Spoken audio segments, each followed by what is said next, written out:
हाय, नमस्कार. सकाळच्या unplug celebrity special पॉडकास्टमध्ये आपल्या सगळ्यांचं अगदी मनापासून स्वागत. मंडळी, अनप्लग पॉडकास्टमध्ये आपण वेगवेगळ्या सेलिब्रिटींशी गप्पा मारत असतो. त्यांच्या व्यक्तिगत आयुष्याबरोबर त्यांची जडण-घडण नेमकी कशी झाली, त्यांच्या आयुष्यामध्ये आलेले अप, डाउन, वीक पॉइंट काय आहेत, या संदर्भात आपण बोलत असतो. पडद्यावरती सेलिब्रिटी आपल्याला दिसतात, मात्र ते कशा अर्थानं घडलेले असतात, त्यांच्याकडनं आपण काय शिकू शकतो, या संदर्भानं आपण त्यांना बोलतं करण्याचा प्रयत्न करत असतो. आज सुद्धा एक अभिनेत्री माझ्यासोबत आहे. काव्यांजली या मालिकेतील काव्या ही व्यक्तिरेखा साकारणारी कश्मीरा कुलकर्णी ही अभिनेत्री सध्या माझ्यासोबत आहे. कश्मीरा, तुझं खूप खूप स्वागत आहे सकाळमध्ये सगळ्यात आधी. माझा पहिला प्रश्न थेट असा आहे, तू ज्योतिषी शास्त्रातली एक्सपर्ट आहे, त्यामुळे प्रेक्षक म्हणून हा पहिला प्रश्न विचारतो. काव्यांजली मालिकेतील जी काव्य आहे, तिचं भविष्य कसं असणार आहे? तिचा नवरा तिच्याशी नीट कधी वागणार आहे? काय सांगशील? थँक यू खरं तर मला आधी वेलकम केल्याबद्दल आणि अ, मुळात ज्यांची पत्रिका तयार असते समोर, ज्यांचा अगदी. जन्म झालेला आहे किंवा ठिकाण आणि वेळ निश्चित असते त्यावरून आपण पत्रिका मांडतो आणि त्यावरून भविष्य ठरलेलं असतं. पण मालिकेतील कथानकाचं भविष्य खरं तर चॅनल आणि रायटर, प्रोड्युसर्स यांच्या हातात आहे. काय उत्तर आहे? कमाल, आणि कमाल, त्यांच्याही कमाल. पेक्षा जास्त खरं तर हे प्रेक्षकांच्या हातात आहे. प्रेक्षकांना ज्या प्रकारचे सीन्स आवडतात, जे ते जास्त बघितले जातात, त्याच्यावरून टी-आर-पीचे हाय पॉइंट्स काढले जातात. टेक्निकल पार्ट आहे तो. आणि प्रेक्षकांना जे बघायला आवडतं त्यानुसार कथानक खरं तर फिरत असतं. त्यामुळे त्याचं भविष्य सांगण्याइतकी मोठी ज्योतिषी मी अजून नाहीये. वाह! क्या बात है! काय उत्तर दिलंस. मला हे विचारायचंय, की काव्यांजली मालिकेमध्ये तुझी एंट्री कशी झाली होती? अच्छा. तो मस्त किस्सा आहे खरं तर. आत्ताच या वर्षीचा जो गुढीपाडवा होता, जो आत्ता झाला. हं. तेव्हा गुढीपाडव्याला छान आपलं गुढी उभी करण्यासाठी नटून-थटून मी आपली साडी वगैरे नेसली होती आणि त्याचा जस्ट असा एक सेल्फी काढून टाकला होता मी आपल्या स्टेटसला, WhatsAppच्या आणि तो स्टेटसला टाकलेला सेल्फी पाहिला तिथे जे कास्टिंग वगैरे करत होते त्यांनी आणि त्याच्यानंतर दुसऱ्या का तिसऱ्या दिवशी मी बाहेर गेले होते 2-3 दिवस कोकण साइडला जिथे रेंज वगैरे व्यवस्थित नव्हती. तर तिथे मी गेले होते कुठल्यातरी शूटसाठी गेले होते. असे ॲड्स वगैरे त्याच्या शूटसाठी ज्वेलरीच्या आणि हे सगळं म्हणजे साधारण शंख शिंपल्यांशी रिलेटेड अशी ज्वेलरीची ॲड होती. त्यामुळे हं. समुद्रकिनारा आणि तशा पद्धतीचे लोकेशन्स होते. आणि इकडे हे लोकं बहुतेक ट्राय करत होते फोन लावायचा आणि लागत नव्हता आणि त्यांनी आता फायनली की अ, जाऊ दे आता जे आहेत त्यापैकीच आपण बऱ्याच आर्टिस्टनी ऑडिशन्स आणि हे ते दिले होते. आणि मग ते आता दुपारी जाणार होते मीटिंगसाठी चॅनलमध्ये असं त्यांनी मला सांगितलं होतं. आणि मी हं. तिकडून निघाले आणि तो आपला ह्याचा जो हायवे आहे कन्याकुमारीला जाणारा जो मोठा हायवे आता चालू केला तिथे मध्ये जॉइन करून हायवेला लागून मी पुन्हा पुण्याला जायला ट्रॅव्हल सुरू केलं होतं. आणि मला असे ते मेसेजेस येतात ना, की खूप मिस कॉल्स आहेत किंवा असे. हं. तसे मेसेजेस आले होते आणि मी त्यांना फोन केला होता, की तुम्ही बऱ्याच वेळा बहुतेक मला फोन केला होता किंवा मेसेजेस पाठवून ठेवले होते, ते वाचून मी त्यांना फोन केला होता. ते म्हणाले, "आम्ही किती तुला 2-3 दिवस झाले फोन करतोय, एक नवीन शो येतोय आपला," असं वगैरे. आणि तुझा तो फोटो जो पाडव्याच्या दिवशी तू येलो साडीमध्ये टाकला होता आणि आम्हाला तशीच मुलगी हवी आहे, जी काव्यासाठी लागणार आहे. तर मग मी हायवेवरूनच राइट घेऊन पुण्याला न जाता लेफ्ट घेऊन मी मुंबईला आले. लूक टेस्ट ऑडिशन्स ते दिले आणि ते मग दुपारी ह्याला गेले चॅनलमध्ये आणि ते फायनल झालं. ते इतकं म्हणजे सडन असं हे होतं आणि ते झालं तसं. म्हणजे वाह, पाडवा वाह! नवीन नवीन वर्ष पावलं म्हणायचं ना तसं. वाह, वाह, वाह, वाह! किती सुरुवात सुंदर. होती. आ आता सध्या काव्याच्या आयुष्यामध्ये खूप सगळ्या अडचणी आहेत आणि तिचा नवरा तिच्याशी नीट वागत नाही, अशा स्वरूपाचं एकंदर कथानक आहे. तर रिअल आयुष्यामध्ये अशा स्वरूपाचे मतभेद नवरा-बायकोमध्ये होऊ नये, यासाठी काश्मीराच्या मते नेमकं काय करणं अपेक्षित आहे त्यांनी?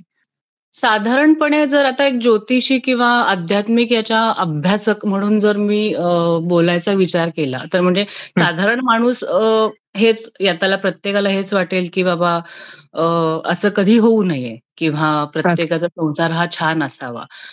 त्याला दोघांनी दोन्ही बाजूनी समजूतदारपणा दाखवणं म्हणा किंवा अ, गोष्टी सांभाळून घेणं हे दोन्हीकडून आलं पाहिजे. पण तरी सुद्धा एक अभ्यासक म्हणून मला असं वाटतं, की त्या ज्या परिस्थिती किंवा सिच्युएशन्स आपल्या आयुष्यात येतात, मग त्या वादाच्या असतील, प्रेमाच्या असतील, वेगळं होण्याच्या असतील, एकत्र कुटुंबात राहण्याच्या असतील किंवा म्हणजे ज्या काही सिच्युएशन परिस्थिती आहेत, त्या आपल्या आधीच्या कर्मानुसार आहेत.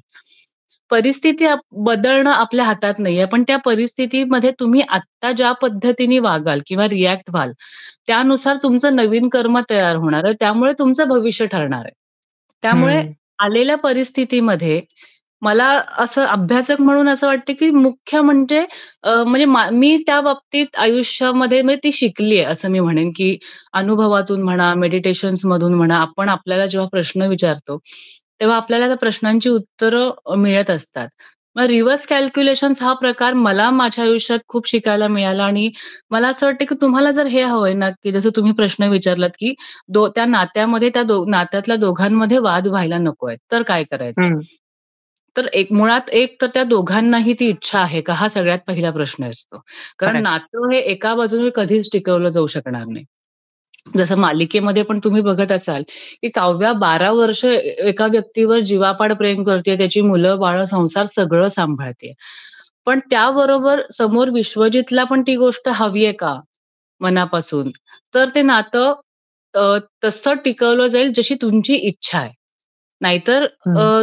नंतर ती जशी काव्याची चॉईस आहे, की जरी त्याला आवडत नसले तरी मी सांभाळणार हा तिचा चॉईस असूच शकतो. कारण तिचं प्रेम आहे किंवा तो तिचा एक वैयक्तिक निर्णय आहे. पण तेव्हा जर तिने तशीच अपेक्षा समोरच्याकडून केली असेल, तर मग तसंच्या तसं नातं तिथे तयार होणार नाही किंवा पुढे घेऊन जाता येणार नाही. तिचा अपेक्षाभंग होईल. त्यामुळे मुळात हा प्रश्न असा आहे, की मुळात ही गोष्ट दोघांकडून अ, होणं व्हायला हवी अशी इच्छा आहे का दोघांची?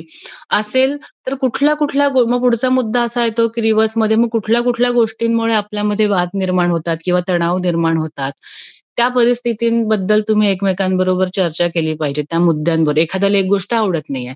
ठीक आहे, दुसऱ्याला मग जो दुसरा व्यक्ती आहे त्या व्यक्तीला ती गोष्ट सांभाळून घेता येतीये का? कितपत आपण किंवा एका दिवसांमध्ये मला ही तुझी गोष्ट आवडत नाही आजपासून बंद. असं म्हटलं तरी एका दिवसात ती गोष्ट समोरच्याकडून पण तुटणार नाही, कारण तो त्याच्या स्वभावाचा एक भाग असतो. ती हळू-हळू आपण ॲडजस्टमेंट करत जातो. मग तेवढे पेशन्स दोघांकडे पाहिजेत. त्यामुळे मुळात इच्छा आहे का? इच्छा असेल तर कुठल्या-कुठल्या मुद्द्यांवरती काम करावं लागणार आहे. त्याच्यानंतर तो मुद्दा आपल्याला हवा तसा होईपर्यंत तेवढा पेशन्स तुमच्यामध्ये डेव्हलप झाला पाहिजे आणि एखाद्या वेळी जर समोरचा अ, आपला कंट्रोल सुटला त्याच्यावरून चिडला तो, तर दुसऱ्यांनी त्यावेळी ती गोष्ट लक्षात ठेवून सांभाळून घेतली पाहिजे. तेव्हा तो पेशन्स आठवणं गरजेचं आहे. नाहीतर नुसतं हो म्हणणं आणि नेमकं चिडले, की मग आपल्याला ते विसरून जातो आपण रागाच्या भरात, की आपल्याला यावेळी जरा शांत बसलं पाहिजे. तर हा रिव्हर्स कॅल्क्युलेशन्सचा जो टप्पा आहे ना, हा जेव्हा आपण करतो, तेव्हा ते नातं तशा पद्धतीने पुढे घेऊन गेलं जातं आणि बाकी सायंटिफिक आणि शास्त्राच्या अभ्यासानुसार पण आपण म्हणतोच, की निदान 3-4 महिने आपण कंटिन्यू ती गोष्ट मेंदूला सांगत राहिलो, तर हळू-हळू आपल्याला त्याची सवय होते. पुढच्या 2-4 महिन्यात पुन्हा आपल्याला ती लक्षात राहते. मग ती आठवायची गरज पडत नाही आणि मग हळू ती आपल्या स्वभावाचा भाग व्हायला लागते. पण तो पेशन्स तेव्हा असणं खूप महत्वाचं आहे.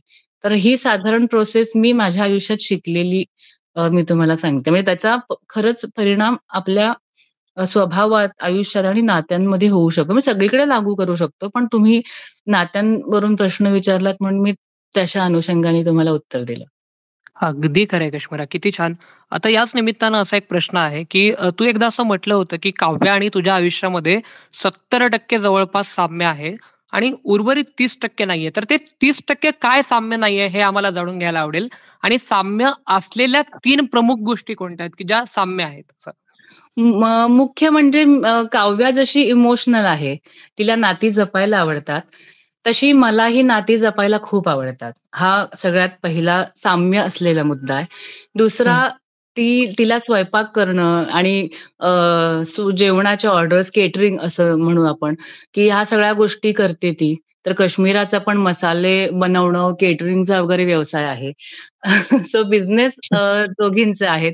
मी पण अगदी घरगुती घरात म्हणजे माझ्या शेजारी-पाजारी 4 लोकांना मसाले बनवून तुम्ही खाऊन बघा, जेवण आहे बघा, टेस्ट करून असं करत-करत आज मोठ्या लेव्हलवर ते मी पुण्यामध्ये घेऊन गेली आहे, सुकन्या महिला गृह उद्योग या नावाने. मग आता कंटिन्यू ऑर्डर्स असतात. मसाले एक्सपोर्ट होतात माझे. मी असंच हळू-हळू ते वाढवत नेलंय. खूप वर्षांची मेहनत आहे. एकटीने सुरुवात केली होती मी. तशीच काव्या पण हळू ते पुढे घेऊन जातीये. ती पण प्रयत्न करतीये. तर हा दुसरा मुद्दा दोघींचं साम्य असलेला. आणि हं. मला वाटतं, की तिला कुटुंब फार आवडतं. सगळ्यांना एकत्र बांधून ठेवणं फार आवडतं. तसं मलाही आवडतं. फक्त दोघींमधला फरक हा आहे, मला वाटतं, की तिच्याकडे ते कुटुंब आहे. माझ्याकडे माझं कुटुंब सध्या जिवंत नाहीये. पण जी माणसं मला भेटतात, जी स्वभावाने छान आहेत किंवा अशा माणसांनाच मग मी माझं कुटुंब बनवते. आणि मग त्यांना माझ्याकडून जेवढी होईल तेवढी मदत करण्याचा प्रयत्न करणं वगैरे, वगैरे. तर ह्या साम्य असलेल्या गोष्टी आहेत. आणि जर 30% चा डिफरन्स जो तुम्ही म्हणालात, तो मला असं हं. वाटतंय, की ती जसं मी आत्ताच उदाहरण जे सांगितलं नात्यांना जपण्याचं, की समोरच्याची इच्छा नसताना ती बांधून ठेव पाहतीये त्या नात्याला. आता तिला तिथे ते नातं बांधून ठेवण्यासाठी मुलं, आई-वडील हे सगळी वेगळी कारणं पण आहेत आणि लोक काय म्हणतील, की असं या वयात आपण डिव्होर्स दिला आणि मुलांना असं सोडून आपण निघून गेलो तर काय होईल? हा जो मुद्दा तिच्याकडे आहे, तो माझा ह्या सगळ्या शास्त्रांचा किंवा ह्याचा अभ्यास असल्यामुळे जर एखादी गोष्ट माझ्याकडे येणार नसेल किंवा थांबू शकणार नसेल, तर मी त्याला पकडून नाही ठेवू शकत. कारण मला माहिती आहे ती माझ्या नशिबात एवढीच होती.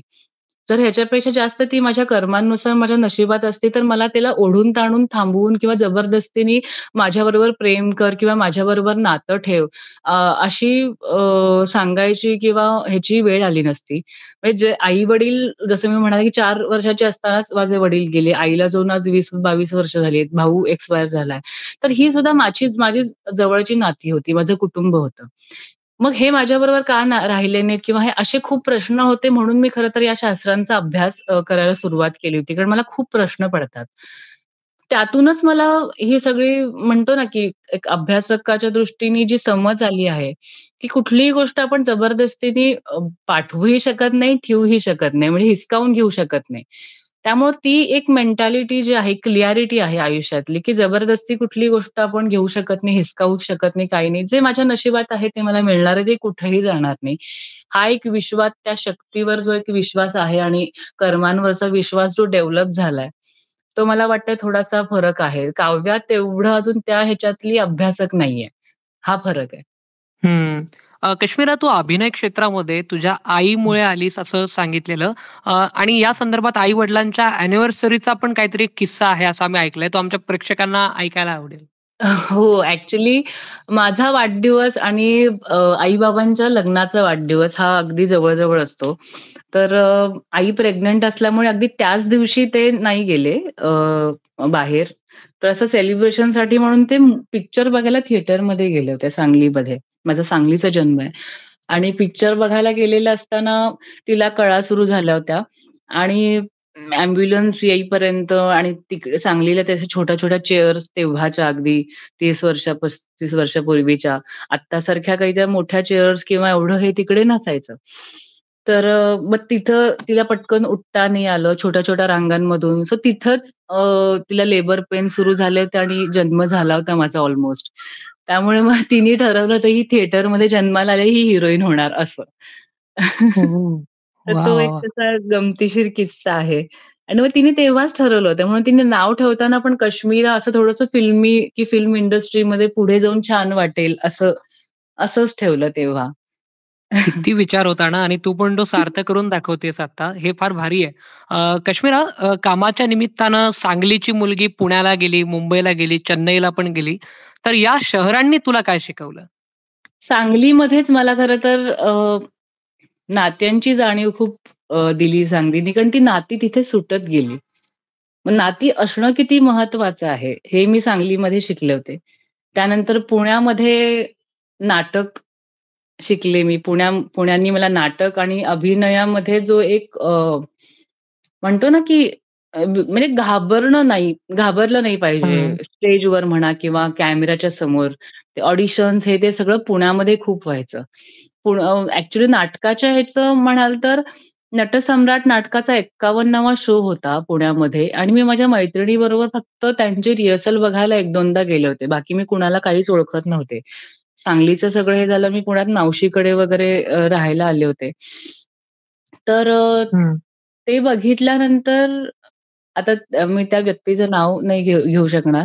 पण अगदी आदल्या दिवशी संध्याकाळी ती व्यक्ती कुणाबरोबर तरी पळून गेली असं झालं आणि दुसऱ्या दिवशी शो होता.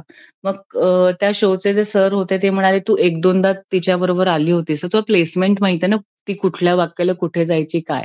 आणि त्यांनी मला नटसम्राटचं पुस्तक हातात दिलं होतं आणि नलू हे जे कॅरेक्टर आहे त्यांच्या मुलीचं काम होतं ते. मग मी एका रात्रीत बसून ते वाचून आणि एकदा रिहर्सल केली होती आणि शो केला होता डायरेक्ट. आणि त्या शोमध्ये मोठे-मोठे सगळे लोकं आले होते. 51वा शो असं वगैरे म्हणून त्यांनी इन्व्हाईट केलं होतं. आणि त्यावरून मला तिथे एक संगीता म्हणून मुलगी आली होती, जी मुंबईमध्ये कास्टिंग करते. तर तिने मग मला सांगितलं होतं, की 4 दिवस सासूचे या मालिकेमध्ये 4च दिवसांचं काम आहे.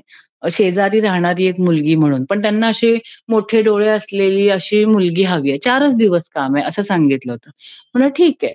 मग मी ते करायला गेले, पण त्यांना ते परफॉर्मन्स वाईज किंवा तो ट्रॅक जसं मी मगाशी म्हणाले, की प्रेक्षकांवर ठरतं, की कसा ट्रॅक तो वाढवायचा आहे. त्यांनी तो जो ट्रॅक होता 4-5 दिवसांचा तो खूप जास्त बघितला गेला. आवडलं लोकांना आणि मग ती जवळपास 3.5 वर्ष मी त्या मालिकेमध्ये काम केलं. अगदी शेजारी राहणारी मुलगी, साधी-सुधी मुलगीपासून सून, पॉझिटिव्ह आणि नंतर ग्रे शेड आणि एकदम निगेटिव्ह असं ते कॅरेक्टर बदलत गेलं.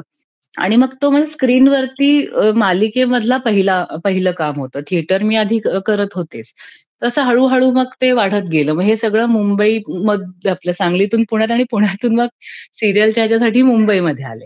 तर असा प्रवास आला आणि मुंबईमध्ये तर मुंबई शिकवतेच तुम्हाला, की मुळात एकतर इथे जशी आपण स्वप्ननगरी म्हणतो.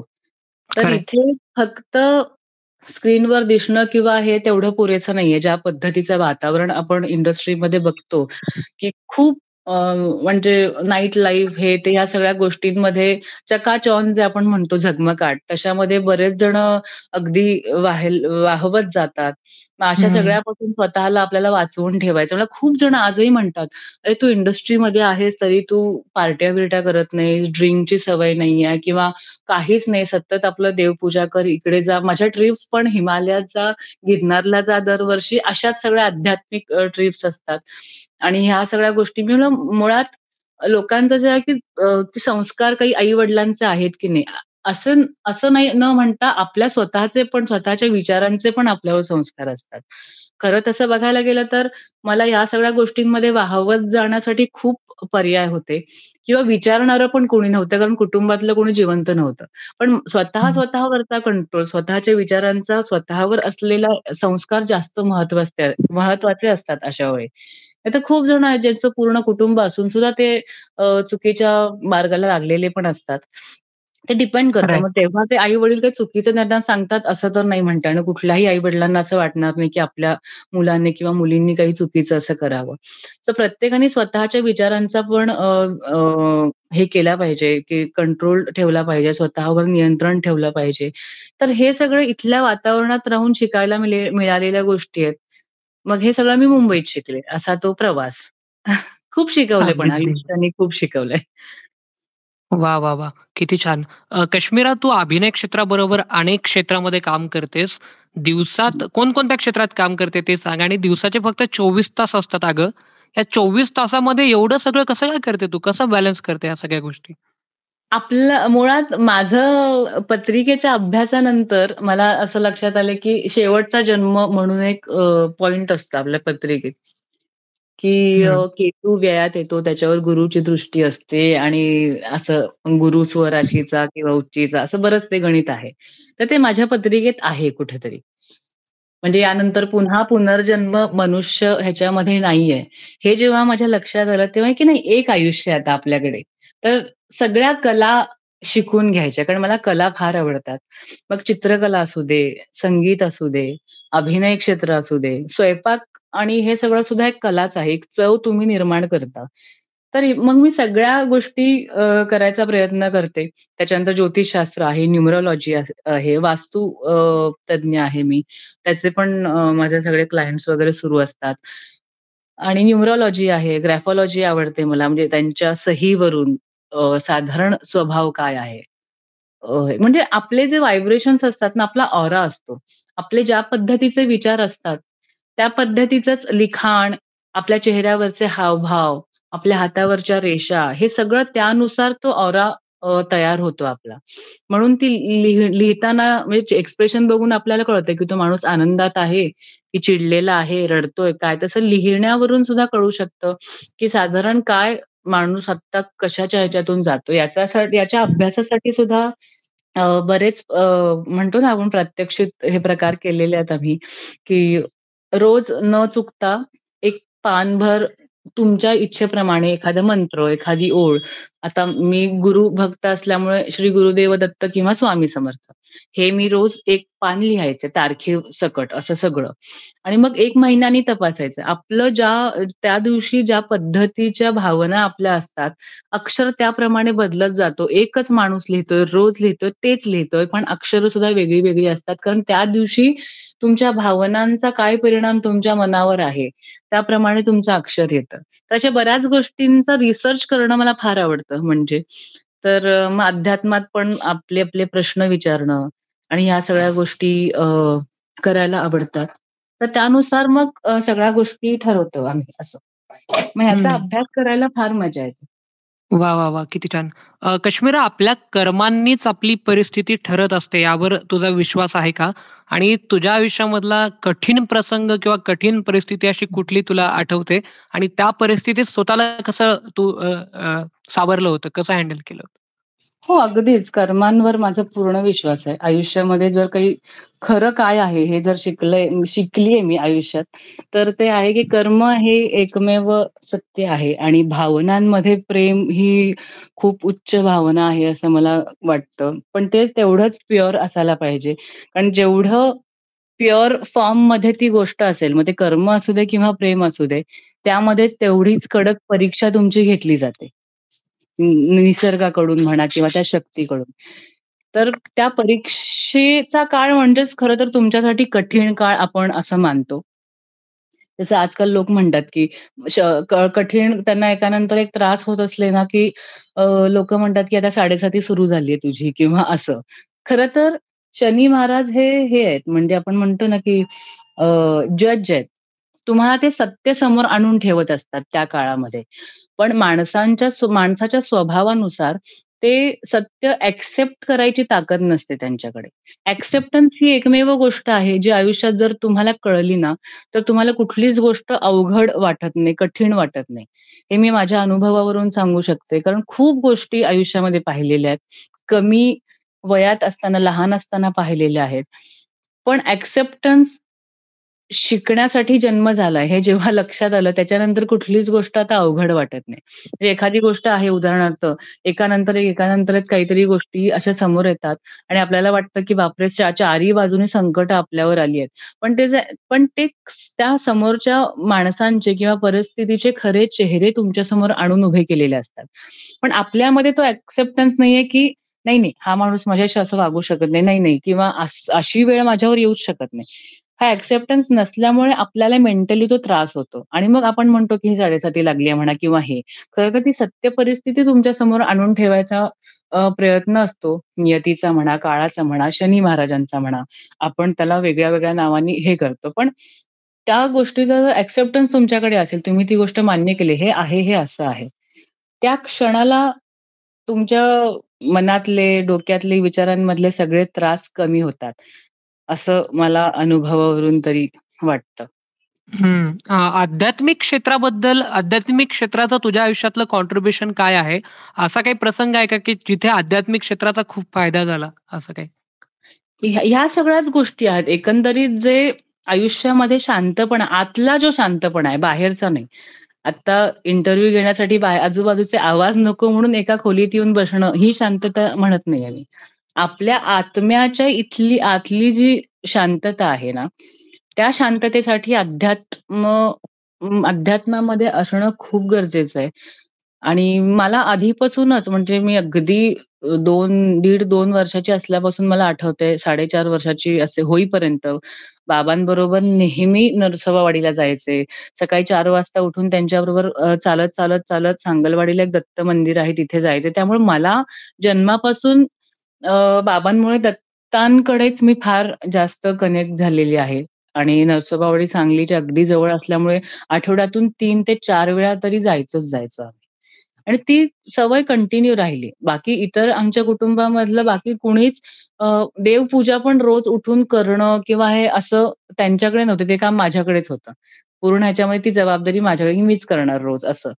त्यामुळे ती एक सवय पण लागली आणि बाबांमुळे ती मनात एक भावना निर्माण झाली, की ते नेहमी गोष्टी सांगायचे, काय अशा आणि नंतर मग आता तर पोथी आणि हे सगळं वाचनाची आवड असल्यामुळे पारायण वगैरे सगळं म्हणजे दत्तांचं नाही, नवनाथांचं वगैरे पारायण सगळं करत असल्यामुळे अ, त्या गोष्टींबद्दल माहिती होत गेली. मग अनुभव येत गेले. दत्तांचं पारायण पण होतंच, पण ते गुरुजींकडून करून घेते मी. कारण त्यात म्हटलेलंच आहे, की स्त्रियांनी करू नये असं. कारण त्याच्यामध्ये काही ओव्या म्हणा किंवा हे इतके पॉवरफुल आहेत, ज्याच्यामुळे आपण म्हणतो ना, की काय म्हणायचं त्याला, की अंगी आपल्या असं दत्त हे येतं. तेवढी ताकद आत्ता ज्यांना या संसारामध्ये राहायचंय त्यांना लगेचच तेवढी पॉवर आपल्या अंगामध्ये घेणं म्हणा किंवा ते व्हायब्रेशन्स सहन होत नाहीत किंवा इझिली त्याचं एक्सेप्टन्स होऊ शकत नाही किंवा त्याचा त्रास होतो. मग बायकांना वेगवेगळ्या प्रकारचे मासिक पाळीमध्ये त्रास वगैरे होण्याची शक्यता असते, उष्णता वाढण्याची शक्यता असते, पोटामध्ये मग ती गरमी वाढते, असे साधारण त्रास होऊ शकतात. त्यामुळं मग दत्त महाराजांचं पारायण गुरुजींकडून करून घेतलं जातं. बाकीचं सगळं वाचन वगैरे मी करते. तर मला या गोष्टींची खूप आवड आहे. त्याबद्दल जाणून घ्यायला फार आवडतं आणि मी खूप प्रॅक्टिकल अशी विचार असलेली व्यक्ती आहे. त्यामुळे मला काहीतरी त्याच्याबद्दलचं प्रूफ हवं असतं. नाहीतर मी त्याच्यावर विश्वास नाही ठेवत असं. मग मी जेव्हा असं पण अभ्यासातून हे कळलं, की देव आपलं असं म्हणणं असतं देवाकडे, की "तू काहीतरी आधी चमत्कार दाखव, मग मी तुझ्यावर विश्वास ठेवेन," असं आणि मग तुझी भक्ती करेन. पण देवाचं हं, असं म्हणणं असतं, की "तू आधी विश्वास ठेव, भक्ती कर, तुला आपोआप चमत्कार दिसतील." ह्या हं. गणितामध्ये जो ते समजला त्याला चमत्कार दिसतात. तो जर आधी नाही, आधी मला काही अनुभव नाही आला, मग ते स्वतःला नास्तिक म्हणतात म्हणा किंवा ते प्रत्येकाची व्याख्या वेगळी. पण जोपर्यंत तुम्ही भक्ती करत नाही, तो विश्वास ठेवत नाही, तोपर्यंत तुम्हाला तसे अनुभव येणार नाही. हे जेव्हा वाचनातून, वेगवेगळ्या अनुभवातून कळलं, त्यानंतर मला बरेच अनुभव आले. म्हणजे मला गिरनार म्हणजे काय आहे हे काहीच माहिती नव्हतं. हे सगळं मला स्वप्नात दिसलं. मग मला कळलं की गिरनार नावाचा गड हे आहे, मोठा डोंगर आहे. तिथे महाराजांनी इतकी-इतकी वर्ष तप केलं होतं. त्यांची तपोभूमी आहे, तिथे असतात ते वगैरे. मग मी तिकडे जायला लागले आणि आता कित्येक वर्ष झाली दरवर्षी 31 डिसेंबरला आम्ही वरती चढायला सुरू करतो. 1 जानेवारीला पहाटे 4:45-5 पर्यंत पोहोचतो. दर्शन घेतल्यावरच नवीन वर्षाचा पहिला सूर्य बघणं, हे ठरलेलं गणित आहे. मग कुठेही जगाच्या पाठीवर असू देत, ह्या तारखा आधी दिलेल्या म्हणजे आत्ता सुद्धा काव्यांजली सुरू व्हायच्या आधी मी त्यांना पुढच्या 4 वर्षाची ह्या तारखा आधी दिलेल्या, की या तारखात काहीही झालं तरी मी ॲडजस्ट नाही करू शकणार असं. तर इतकं मग ते गोष्टी मी पाळते. म्हणजे मला तसे अनुभव आलेले आहेत. बऱ्याचदा या छोट्या-छोट्या गोष्टी सांगायच्या म्हटलं तर पुण्यामध्ये धनकवडीला शंकर महाराजांचा मठ आहे. तिथे मी पुण्यात हं. असले की नेहमी जाते. तिथे अन्नदान वगैरे किंवा सेवा देणं, जे काही त्या दिवशी माझ्या नशिबात असेल त्याप्रमाणे गोष्टी महाराज घडवून घेतात. एक दिवस तिथे जेव्हा सोहळा सुरू होता, तर मला आठवतंय की हे 3-4 आहेत. त्यातले 1-2 छोटे-छोटे हं, सांगेन मी, हं, की हं. खीर करावंसं वाटलं, खीर करायची इच्छा झाली आणि साधारण एक 500-600 माणसांना पुरेल अशी खीर बनवली. आता केटरिंग असल्यामुळे घरात मोठमोठी भांडी आणि ह्या सगळ्या गोष्टी इझिली होत्या. मोठे गॅस, शेगड्या म्हणा. मला फक्त दूध आणि हे सगळं आणलं आणि बाकी सामान सगळं असतं घरी ऑर्डर्स प्रमाणे. फक्त त्या दिवशी साखर नव्हती माझ्याकडे. मग मी आधी खीर सगळी बनवली आणि मोठ्या-मोठ्या पातेल्यात एक छोटा आपला हत्ती असतो त्या टेम्पोमध्ये टाकून मी 16च्या इथे गेले आणि जाता-जाता 2 पोती घेतली मोठी-मोठी पिठी साखरेची. ती म्हणले तिथल्या तिथे हं, गरम दुधात लगेच विरघळून जाईल. आणि हं. जाताना मला एक फोन आला होता. म्हणजे साऊथच्या एका पिक्चरचं हे करत होते मला रायटर्स जे होते ती स्टोरी सांगत होते. आणि ती ऐकत-ऐकत मी तिथे पोहोचले. सगळं छान दूध वगैरे वाटलं, सगळं झालं आणि गाडीत आल्यावर पाहिलं, की ती पोती साखरेची गाडीत तशीच आहे. म्हणलं, "अरे बापरे! एवढ्या लोकांना मी अजिबात साखर न घालता खीर वाटली." मी पळत-पळत तशीच आत गेले आणि शिल्लक राहिलेलं थोडंफार आम्ही त्या छोट्या-छोट्या ग्लासमध्ये भक्तांना प्रसाद म्हणून तिथे ठेवून देतो असं. आणि मी ते हं, त्यातलं एक घोट अशी घेतले तर ते गोड गोड गुळमट होतं जेव्हा मी त्यात एक कण सुद्धा साखर नव्हते घातले. हं. तसंच एक दिवस फक्त म्हणलं आता बाकीच्या भक्तांना नेहमीच मी घेऊन जाते कधी-कधी मठात पण आता खूप मोठ्या प्रमाणात असतं. मग तिथे जे सेवेकरी असतात त्यांच्यासाठी मी पूर्ण पंचपक्वान्नाचं जेवण साधारण 12-15 वेगळे-वेगळे पदार्थ असतील. सकट सगळं. एक 12-15 पदार्थ होते आणि 25 जण आतमध्ये त्या दिवशी असणार होती हे मी आधी विचारून घेतलं होतं. तर ते डबे एकदा घेऊन गेले होते आणि साधारण 150 ते 200 लोकं जेवढे डबे भरलेले तसेच्या तसे रिकामीच होत नव्हते. हे सगळं डोळ्यांनी बघितलेलं तिथली लोकं सुद्धा आहेत, हे सगळे सांगणारी. तर असे बरेच अनुभव आले तेव्हा सुद्धा. म्हणजे असे छोटे-छोटे बरेच आहेत. एक दिवस संध्याकाळी मी धूप लावून बसले होते आणि त्या धुरामध्ये समथिंग असं काहीतरी चित्र दिसल्यासारखं झालं आणि पेंटिंग, चित्रकलेची आवड असल्यामुळे ते पॅडला एक पेपर, पेन्सिल वगैरे असं हॉलमध्ये इथे ठेवलेलं असतं. काही सुचलं पटकन तर आहे. तर मी अक्षरशः न बघता नुसतं त्या हाताने चाचपडून तो कागद आणि पेन्सिल घेतलं होतं आणि ते बघून चित्र काढलं होतं आणि ते ह्यांचं शंकर महाराजांचा चेहरा होता. नंतर मी इतक्या वेळा तो काढायचा प्रयत्न केला, तर तो काय मला जमला नाही. पण तो त्या अगदी घड्याळ लावून तो 6 का 7 मिनिटाचा तो टाईम होता. तेवढ्या वेळात मी ते धुरात बघून ते चित्र काढलं होतं. आणि जसं मी गिरनारचं स्वप्नात म्हणाले, की तिथे स्वप्नात स्वामी समर्थ मला तिथे बसलेले दिसले. गप्पा मारल्या सगळं तो मोठा किस्सा आहे. त्याला जवळपास अर्धा हं. तास लागेल फक्त ती गोष्ट किती, सांगायला. तिथे स्वामींचा किती दिसला होता. तर ते त्यांचं पण चित्र दुसऱ्या दिवशी काढलं होतं. असे दर्शनं म्हणा किंवा अनुभव म्हणा अशी बरीच आहेत म्हणजे अगदी, तसं. अगदी. म्हणजे वास्तविकता आणि त्या अनुषंगाने एकंदर त्याकडे पाहण्याचा दृष्टिकोन जर असेल, तर या सगळ्या गोष्टी आपल्याला अनुभवता येतात. खूप सुंदर. काश्मीरा वास्तुशास्त्राचं तू एकंदर काम करतेस. तर हे हां. काम करत असताना काही विचित्र अनुभव तुला आलेत का? खूपदा येतात. म्हणजे मला आठवतंय, की एकदा तेव्हा मी शिकत होते आणि ज्यांच्याकडून मी शिकले, त्यांच्याबरोबर मी एकदा त्यांच्या क्लायंटकडे गेले होते. भोरच्या पुढे एक छोटं आतमध्ये गाव आहे. तिथे गेले होते. त्या लोकेशनचं नाव नाही आठवत आहे, पण तिथे गेले होते. तिथे त्यांनी आम्ही सगळं वास्तूनुसार केलंय, सगळं केलंय, तरीसुद्धा ना आमच्या घरी बऱ्याचशा अडचणी येतात, असं-तसं त्यांचा प्रश्न होता. मग मी एक आपलं प्रॅक्टिकल ऑन फील्ड एक्सपिरियन्स असतो ना, त्याप्रमाणे त्यांच्याबरोबर गेले होते, की कसं काय? मग सगळं चेक केलं वरती-वरती. ते याच्यानुसार करेक्ट होतं. आपल्या वास्तुशास्त्राच्या ह्याच्यानुसार ईशान्येमध्ये व्यवस्थित अ, अ, मंदिर आहे. बेडरूम वगैरे सगळ्या गोष्टी त्यांच्या नैऋत्येला आहेत. सगळं छान उत्तर दरवाजा होता. काही कमी नव्हती अशी तशी बघायला गेलं तर वरून. पण मग हं. नेमकं काय होतंय, मग मॅमनी आमच्या पत्रिका वगैरे त्यांच्या मागवल्या, ज्यांच्या नावावर घरं आहेत वगैरे. मग पत्रिका मागवल्या. मग पत्रिकेमध्ये बरेचसे असे काही दोष पत्रिका त्या वेळेनुसार सुद्धा त्या वास्तूची काढता येते. वास्तूची पण पत्रिका वेगळी असते, तिथल्या माणसांची पत्रिका वेगळी असते. आणि ज्यावेळी आम्ही बघायला जातो, म्हणजे साधारणपणे अभ्यासानुसार समजा मी किती जरी तुम्हाला तुमची इच्छा असली, की मी उद्या समजा 11 वाजता तुमच्या घरी आलं पाहिजे. पण तुमच्या घराच्या पत्रिकेनुसार जी ग्रहस्थिती निर्माण होते ना, त्याच वेळी मी तुमच्या इथे पोहोचणार. कितीही आधी तुम्ही अपॉइंटमेंट घ्या, पुढे-मागे होतं आणि त्या क्षणाला ज्या क्षणी तुमच्या घरी पहिल्यांदा पाय ठेवणार आम्ही, त्यावेळची पत्रिका आम्हाला ऑलरेडी बरंच काही सांगून जाते, की या घराच्या कुठल्या-कुठल्या दिशेला दोष आहेत. तर हं, हा हं. सगळा अभ्यास साधारण तिथे आम्हाला कळतो. मग पत्रिकेच्या वरून त्यांच्या पत्रिकेमध्ये आणि वास्तूच्या पत्रिकेचा पण अभ्यास केला मॅडमनी. तर जमिनीच्या खाली म्हणजे सुरुवात खरं तर आपण जमिनीपासून करतो. वास्तू हं. ही मुख्य जमिनीची आधी पूर्ण अभ्यास करणं वगैरे असं आणि घर म्हणजे भवन मध्ये येतं. वास्तू हे जमीन आहे मुख्य.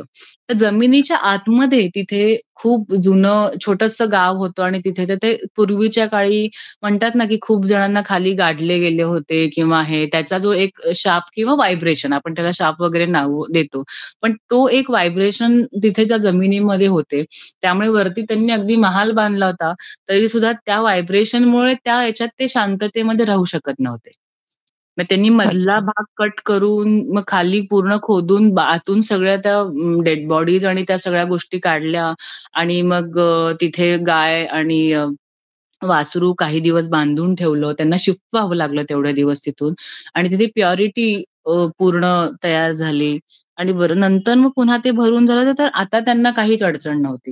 म्हणजे हा थोडा वेगळा अनुभव होता. बाकीचे तर असतात आपली कर्म म्हणजे म्हणतो ना, की 30% वास्तू काम करते, 30% आपली पत्रिका काम करते, 30% आपल्या आधीच्या कर्मानुसार जे काही आपल्या आयुष्यात परिस्थिती आलेली आहे, ते सगळं असतं आणि राहिलेले 10% म्हणजे या परिस्थितीमध्ये आणि ह्या सगळ्याच्या परिणामामध्ये तुम्ही निर्णय काय घेताय आणि तो निर्णय घेताना दुसऱ्याचं काही नुकसान आहे का? म्हणजे नवीन कर्म कसे तयार करताय? हे म्हणजे तुमचं असं पूर्ण नशीब आपण जे देतो ते. हा साधारण हं. अभ्यास. बरं. तुझ्या संदर्भात जेव्हा मी रिसर्च करत होतो, तेव्हा आम्हाला, आमच्या टीमला एक तुझा इंटरव्ह्यू मिळाला, जो दाक्षिणात्यातल्या एका चॅनलवरती होता. या सगळ्या चित्रपटसृष्टीमध्ये तू दक्षिणेत सुद्धा काम केलेलं आहेस.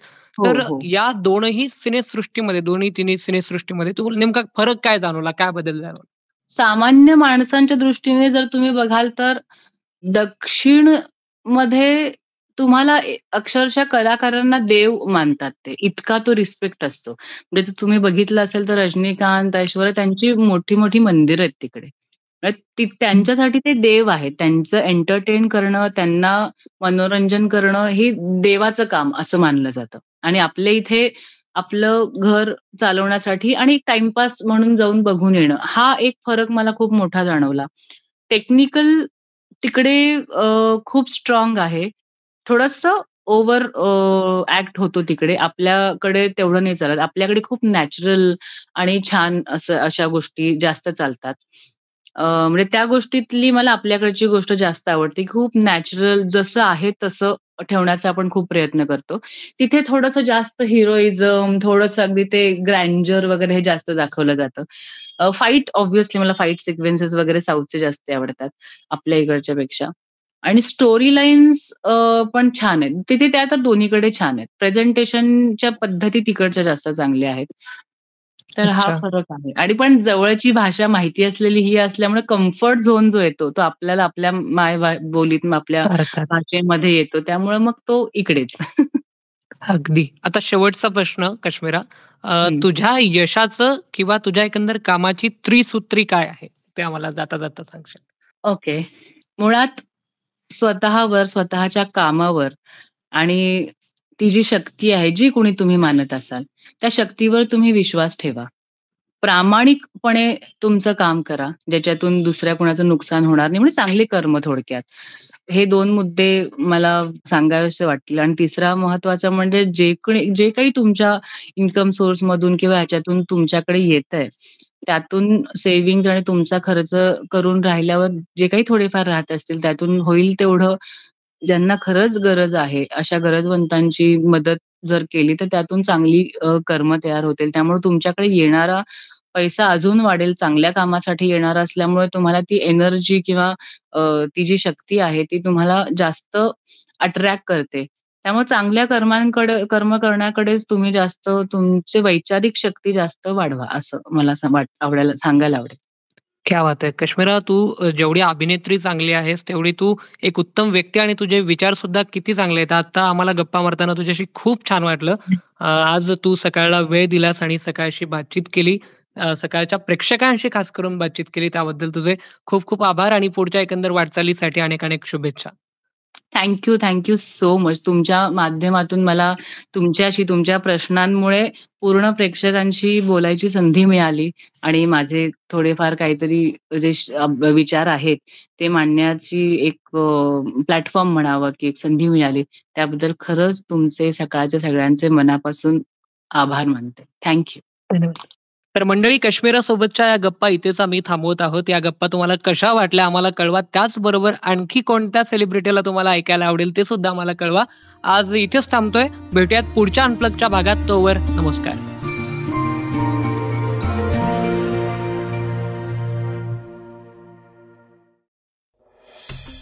वाचा, बघा आणि आता ऐका आणखी बातम्या isakal.com वर.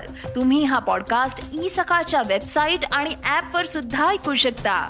विसरू नका या पॉडकास्टला आपल्या आवडीच्या पॉडकास्ट ऍप वर सबस्क्राईब किंवा फॉलो करायला.